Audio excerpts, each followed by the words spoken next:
श्रीराम. मी 2024 जूनला हे कंटिन्यू केलं शिबिर. आणि त्याच्या आधी मला ॲसिडिटीचा खूप जास्त त्रास होता. ॲसिडिटी म्हणजे नुसतं ॲसिडिटी आणि गोळी घेणे असं नाही, तर मी ॲसिडिटीमध्ये 3-3 दिवस ॲडमिट राहत होती हॉस्पिटलमध्ये. आणि खूप जास्त त्रास होत होता मला पोटाचा, म्हणजे सहन होत नव्हतं. इंजेक्शन, सलाईन, अँटीबायोटिक, त्याच्यानंतर मग थकवा, असा खूप मोठा तो प्रोसिजर लांबत होती ॲसिडिटीची. तर त्याच्यानंतर मग मी चेकअप केले वेगवेगळ्या डॉक्टरांकडे आणि सोनोग्राफीसाठी गेली. तर तिथे माझ्या वहिनींनी आधी हे शिबिर केलेलं आहे. तर मग त्यानंतर त्यांनी म्हटलं की तुम्ही हे डॉक्टर वगैरे केल्यापेक्षा असं करा ना, हे शिबिर करून बघा.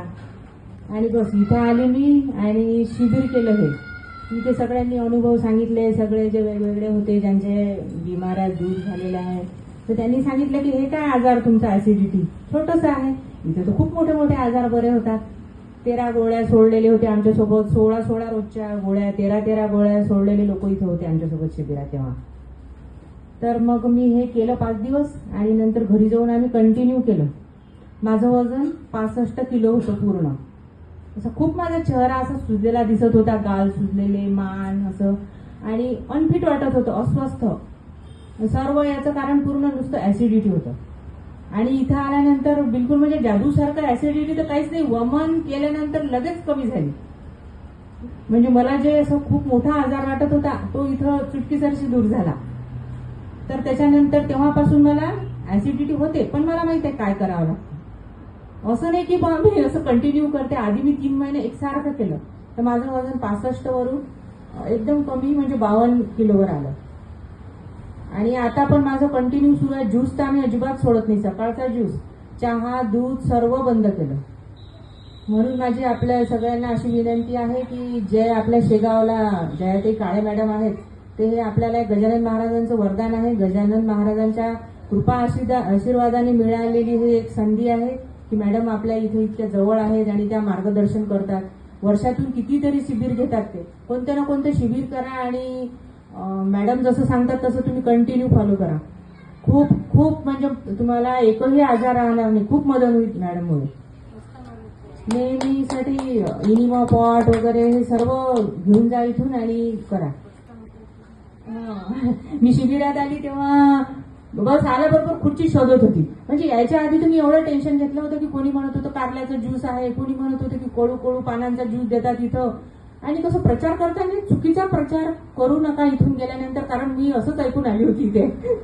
यांना म्हणत होती मी ज्यूस पिणार नाही तिथं, आणि तिथं जेवण देत नाही दिवसभर, हे पण सांगत होते. आणि इथं आल्यानंतर पहिल्याच दिवशी मला इतकं करमलं की मी बिलकुल आता मॅडमला म्हटलं की मॅडम मला आवडते म्हणून मी इथं येत नाही, मला एक ओढ निर्माण झाली इथं यायची.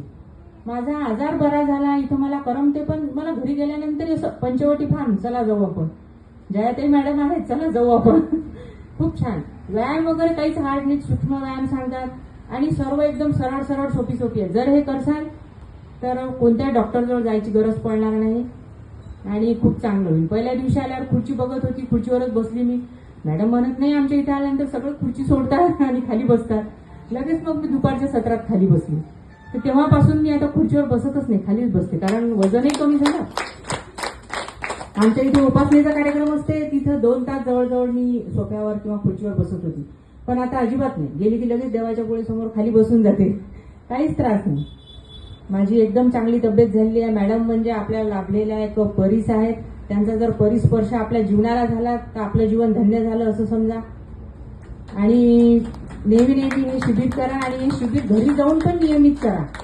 इथं 5 दिवस करून उपयोग नाही. मॅडम आपल्याला हे शिबिर मार्गदर्शन कशासाठी करतात की आपल्याला एक सवय लागावं. सकाळपासून तुमच्या जीवनाचं जो आहार पद्धत आहे इथं आहाराची, हे तुम्ही कंटिन्यू करा घरी जाऊन. सकाळपासून चहा, दूध हे असं बाकीचं काहीच नाही, नुसतं जे कच्चा आहे. सकाळपासून तर संध्याकाळपर्यंत जर असंच आपली आहारशैली असली, जीवनशैली जर आपण अशी बनवली तर तुम्हाला जीवनात कोणताही आजार होणार नाही.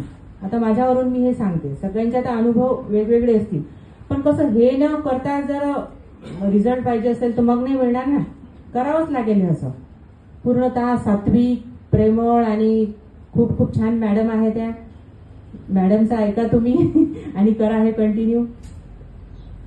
ठीक आहे, धन्यवाद.